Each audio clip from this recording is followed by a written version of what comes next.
అందరికీ నమస్తే. ఆంధ్రప్రభ భక్తి ఛానల్‌కి స్వాగతం. నేను మీ సంతోషి. ఈ మార్చ్ 29న మీన రాశిలోకి శని ప్రవేశించడం వల్ల ఎలాంటి ప్రభావం ఉండబోతుంది? దీని గురించి మనతో చర్చించడానికి అర్చకులు ఆశీష్ ఆచార్య గారు ఉన్నారు. ఆయన అడిగి పూర్తి తెలుసుకుందాం. నమస్తే అండి. నమస్కారం అమ్మా. మనకి మార్చ్ 29 అమావాస్య. దాంతో పాటు మనకి మీన రాశిలోకి శని ప్రవేశిస్తున్నాడు. దీనివల్ల ఎలాంటి ప్రభావం ఉండబోతుంది? చాలా మంది అయితే ప్రకృతి వైపరీత్యాలు ఇవన్నీ కూడా వస్తాయని చెప్పేసి అంటున్నారు. అసలు దీనివల్ల ఎలాంటి ప్రభావం కలుగుతుంది? ఇంకా ఈ రోజు ఎట్లాంటి విశేషాలు ఉన్నాయి? దాని గురించి వివరించండి. తప్పకుండా చెప్తానమ్మా. ఈ సంవత్సరము మార్చ్ 29వ తేదీ అనగా పాల్గొన అమావాస్య రోజున శనీశ్వరుడు మీనరాశిలోకి ప్రవేశిస్తున్నాడు. ప్రస్తుతం కుంభరాశిలో నడుస్తున్నది. మీనరాశిలో ప్రవేశించి మీనరాశిలో 2.5 సంవత్సరాలు సంపూర్ణంగా ఉంటాడు. ఆ తరువాత మేషరాశిలో సంపూర్ణంగా ప్రవేశిస్తాడు. అయితే ఆ మేషరాశిలో ప్రవేశించేటువంటి సమయంలో మరొక 2.5 సంవత్సరాలు దిగుతూ ఉంటాడు. ఆ విధంగా సంపూర్ణంగా చూసుకున్నప్పుడు 7.5 సంవత్సరాలు. దీనినే మనము ఏలినాటి శని అని అంటాము. మనం హిందీ ఉత్తర భారతదేశంలో దాన్ని సాడే సాతి అని కూడా అంటూ ఉంటారు. అంటే ఈ సందర్భంలోనే అనేక విధాలైనటువంటి ఆరోగ్య సమస్యలు రావడము, అంతేకాకుండా మనకి చాలా సన్నిహితులైనటువంటి వాళ్ళు, స్నేహితులు, బంధువులు, ఎవరినైతే మనము చాలా నమ్మకంగా ఉంటాము, ఎవరినైతే విడిచిపెట్టి మనం ఉండలేము అని అనుకుంటూ ఉంటామో వారితో మనకి మనస్పర్ధలు జరగడము, అలాగే అనుకోకుండా మనకి కలిగేటువంటి యాక్సిడెంట్స్ లాంటివి జరగడము, ఇవన్నీ సర్వసాధారణంగా ఈ ఏలినాటి శని యొక్క సమయంలో జరుగుతూ ఉంటుంది. అయితే ఇదంతా ఎందుకండి, మరి ఇంత కష్టాన్ని ఎందుకు ఇస్తారు శనీశ్వరుడు అని అనుకుంటే, ఆయన కష్టాన్ని ఇచ్చేవాడు కాదు, కర్మఫలదాత. మనం చేసుకున్నటువంటి కర్మలని మనల్ని అనుభవింపజేసేటువంటి స్వామి ఆయన. అయితే ఈ 2.5 సంవత్సరాలలో మనకి మన యొక్క కర్మానుసారం మనకి కష్టాన్ని ఇచ్చినప్పటికీ ఆ తరువాత ఆయన ఎప్పుడైతే మరొక రాశిలో ప్రవేశిస్తూ ఈ రాశిని సంపూర్ణంగా వదిలిపెట్టి వెళుతూ ఉంటారో ఆ 2.5 సంవత్సరాలలో అనేక విధాలైనటువంటి ఆపర్చునిటీస్ ఇస్తారన్నమాట. ఇప్పుడు ప్రస్తుతము కుంభరాశిలో సంపూర్ణంగా ఉన్నారు. అయితే కుంభరాశి నుంచి మీనరాశికి అడుగు పెడుతున్నారు ఈ మార్చి 29వ తేదీన. కాబట్టి దీని యొక్క ప్రభావం చేత మీనరాశి వారికి కొద్ది కష్టాలు ఉన్నప్పటికీ కుంభరాశి వారికి దీని యొక్క ఫలితం చేత, అంటే కుంభరాశిని విడిచిపెడుతున్నారు కాబట్టి వాళ్ళకి అనేక విధాలైనటువంటి అవకాశాలను ఇస్తారనమాట. అంటే జీవితాన్ని సద్వినియోగం చేసుకోవడానికి మంచి మంచి అవకాశాలని ఈ 2.5 సంవత్సరాలు ఇస్తారు. అంతేకాకుండా మేషరాశి వారికి కూడా ప్రారంభమవుతోంది ఈ ఏలినాటి శని. కాబట్టి వారికి ఇప్పుడు మనకు ఒక్కసారిగా ఏదైనా బరువు మోయాలి అంటే ఎవరికి చేత కాదు కదా. మనము చిన్నగా కొద్దిగా కష్టపడి ఒక 10 అడుగులు వేస్తూ అలా చిన్న మనము వాడుక భాషలో చెప్పుకోవాలంటే వామప్ ఎక్సర్సైజ్ అని అంటాము, ఏదైనా మంచి కష్టమైనటువంటి పని చేయాలంటే. ఆ విధంగా ఈ మొదటి 2.5 సంవత్సరాలు నేను వస్తున్నాననే విధంగా చిన్నపాటి కష్టాలు, ఆరోగ్యపురీత్యా సమస్యలు, అలాగే బంధు బాంధవులతో జరిగేటువంటి చిన్న గొడవలు ఇత్యాదివి మేషరాశి వారికి జరుగుతూ ఉంటుంది ఈ 2.5 సంవత్సరాలు. అంతేకాకుండా మరొక్కటి ఏమిటి అంటే అష్టమ శని అని అంటారు.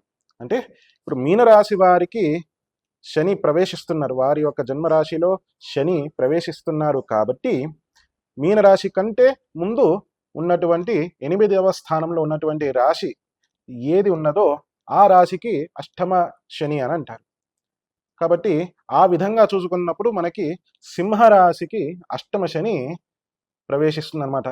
2.5 సంవత్సరాలు సింహరాశి వారికి కూడాను ఆరోగ్య సమస్యలు, అలాగే మనస్సుకు సంబంధించిన ఇబ్బందులు కలుగుతూ ఉంటుంది.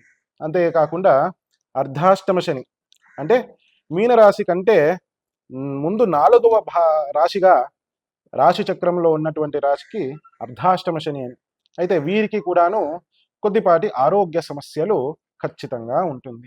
కాబట్టి తగు జాగ్రత్తలు తీసుకోవడము అత్యంత ఉత్తమము.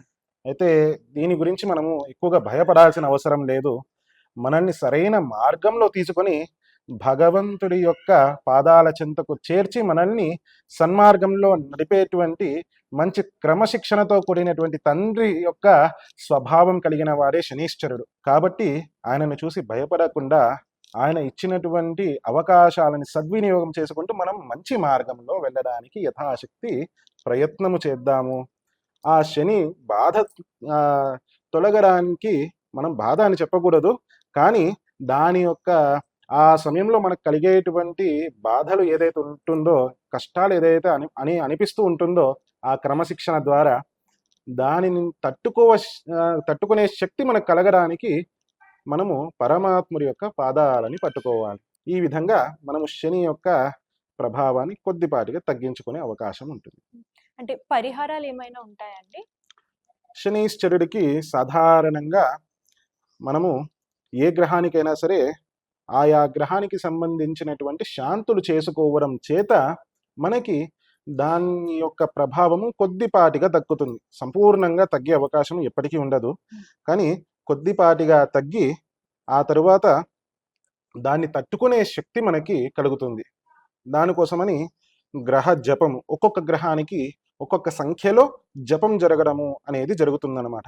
అయితే శనీశ్వరుడికి వచ్చేసి 19,000 సార్లు జపము చేసి, వేదమంత్రం ఉన్నది శనికి సంబంధించినటువంటి వేదమంత్రాన్ని 19,000 సార్లు జపం చేసి తద్దశాంశము అంటే 19,000 డివైడెడ్ బై 10 అనగా 1900 సార్లు తర్పణం చేసి, ఆ తర్వాత 190 సంఖ్యలో హోమం చేసి, ఆహుతులతో హోమం చేసి, ఆ తరువాత 19 సార్లు మంత్రించినటువంటి జలాన్ని ప్రోక్షణ చేసుకొని, ఆ తరువాత ఒక బ్రాహ్మణుడికి దానము, దక్షిణ, అలాగే ఒక బ్రాహ్మణుడికి భోజనం పెట్టాలి. ఈ విధంగా మనకి ఒక శాంతి పూజ అనేది జరుగుతుంది. కానీ అందరూ ఆ విధంగా శాంతి పూజ చేసుకోవాలి అంటే అది కొద్దిగా కష్టసాధ్యమైనది. అంతేకాకుండా ఆ ఖర్చుతో కూడినటువంటి విషయం కాబట్టి సామూహికంగా కూడాను జరిగేటువంటి ఒక సందర్భాలు ఇప్పుడు మనం అనేక చోట్ల చూస్తున్నాము. మన యొక్క ఈ ఆలయంలో కూడాను ఆ విధంగా సామూహిక శని శాంతి చేస్తున్నాం అన్నమాట. అయితే 19,000 సార్లు చేయడము కేవలం ఒక మనిషికి సంబంధించినటువంటిది, కానీ సామూహికంగా చేయాలి అన్నప్పుడు ఆ 19,000 సరిపోదు, కాబట్టి సంఖ్య పెంచాలి. కాబట్టి 1,00,000 శని జపము చేసి, ఆ తరువాత తద్దశాంశం 10,000 సార్లు తర్పణము చేసి, 1000 సార్లు ఆహుతులతోటి శనీశ్వరుడికి హోమము చేసి, ఆ తరువాత బ్రాహ్మణులకి దానము, అలాగే ఆ బ్రాహ్మణ భోజనము చేయడం ద్వారా సంపూర్ణంగా శని శాంతి జరుగుతుంది. ఇంతే కాకుండా ఈ శని శాంతి సామూహికంగా చేసినప్పుడు ఎవరి గురించి అయితే మనము సంకల్పం చేసి మనము చేస్తున్నామో, ఎంతమంది అయితే మనకి సంకల్పం చెబుతారో వారి గురించి మనం సంకల్పం చేసి 1,00,000 శని జపం చేసినప్పుడు, 1,00,000 జపము అనగా లక్ష్యం సాధిస్తాము అంటారు మన పూర్వీకులు. కాబట్టి ఆ యొక్క యజమానులందరికీ కూడాను తప్పకుండా వారి యొక్క ఆ కర్మఫలం కొద్దిపాటిగా తగ్గుతుంది. కానీ ఆ తగ్గినది ఎక్కడికి వెళ్తుంది? ట్రాన్స్ఫర్ అవుతుంది. ఒక నది యొక్క ప్రవాహాన్ని అడ్డుకుంటే అది అక్కడితో ఆగిపోదు, మరొక చోటికి వెళుతుంది కదా.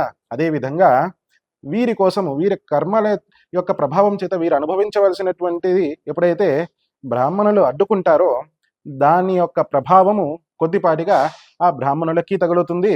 ఆ విధంగా చేయించినందుకు, కర్మల్ని అనుభవింపకుండా చేయించినందుకు కొద్దిపాటి దాని యొక్క ప్రభావము యజమానులకు కూడా వెళుతుంది. కాబట్టి అదే సమయానికి దాని యొక్క ప్రాయశ్చిత్తం కోసము పవమాన సూక్తముతోటి స్వామివారికి అభిషేకం కూడా జరగడం జరుగుతుంది. స్వామివారి యొక్క ఒక సాలగ్రామానికి అభిషేకం చేయడం కూడా అదే సమయంలో సైమల్టేనియస్గా జరుగుతుందన్నమాట. శనీశ్వరుడికి అధిష్టానమైనటువంటి దేవుడు ఈశ్వరుడు, శివుడు. కాబట్టి శనీశ్వరుడు శివుని యొక్క ఆధీనంలో ఉంటాడు కాబట్టి, శివుడి యొక్క ఆజ్ఞానుసారము చేస్తాడు కాబట్టి, ఆ శివుడిని కూడా మెప్పించడానికి ఆ రోజు శివుడికి సంబంధించినటువంటి రుద్రపారాయణము, రుద్రాభిషేకము కూడా అదే సమయానికి జరగడము మరొక విశేషము. అంతేకాకుండా శనీశ్వరుడు తాను స్వయంగా నరసింహస్వామి ఉపాసకుడు కాబట్టి ఆ నరసింహస్వామికి కూడాను అదే సమయంలో ఉపాసన జరుగుతుంది. ఈ విధంగా సంపూర్ణంగా శని శాంతి అదే రోజున 29వ మార్చ్ రోజున ఈ యొక్క కృష్ణమఠం ఆలయంలో జరుగుతున్నది. అంటే ఈ మీనరాశిలోకి శని ప్రవేశించడం వల్ల ప్రకృతి వైపరీత్యాలు కూడా వస్తాయంటున్నారు. సో దీని గురించి మీరేమంటారు? ఎట్లా ప్రకృతి పైన ఎట్లాంటి ప్రభావం కలుగుతుంది దీనివల్ల? అయితే ఆ, కేవలం శని యొక్క ప్రవేశం చేత ప్రకృతి వైపరీత్యం కాదన్నది. హ్మ్. అయితే అదే రోజున 6 గ్రహాలు ఒకే మీనరాశి మీద ఉంటుంది. అంటే 6 గ్రహాలు ఒకేసారి రావట్లేదు. గత సంవత్సరము అక్టోబర్ 28వ తేదీన రాహుగ్రహము మీనరాశికి ప్రవేశించినది. అంతేకాకుండా ఈ సంవత్సరము జనవరి 28వ తేదీన శుక్రగ్రహము మీనరాశిలో ప్రవేశించినది. అంతేకాకుండా ఫిబ్రవరి 28వ తేదీన బుధగ్రహము మీనరాశిలో ప్రవేశించినది. అంతేకాకుండా ఈ యొక్క నెల మార్చ్ 15 రవి సూర్యుడు మీనరాశిలో ప్రవేశించినాడు. అంతేకాకుండా 25వ తేదీన చంద్రుడు ప్రవేశిస్తున్నాడు. ఇవన్నీ అయిన తర్వాత ఆఖరిలో శనైశ్చరుడు మీనరాశిలో 29వ తేదీన ప్రవేశిస్తున్నాడు. కాబట్టి సంపూర్ణంగా 6 గ్రహాలు మీనరాశిలో వచ్చి కూర్చున్నది. కాబట్టి ఆ రోజు వచ్చినప్పటికీ కూడాను చంద్రుడు మరలా వెంటనే 31వ తేదీన మీనరాశిని వదిలేస్తున్నాడు. ఆ తరువాత ఏప్రిల్ 14వ తేదీన సూర్యుడు కూడా మీనరాశిని వదిలేస్తారు. కాబట్టి మనకి షష్టగ్రహ కూటమి 6 గ్రహాలు ఉన్నటువంటి సమయము మనకి 2 రోజుల సమయం, 48 గంటల సమయం. ఆ సమయంలో కొద్దిపాటిగా దాని యొక్క ప్రభావము సృష్టి మీదనే ఉంటుంది అంటారు పెద్దలు.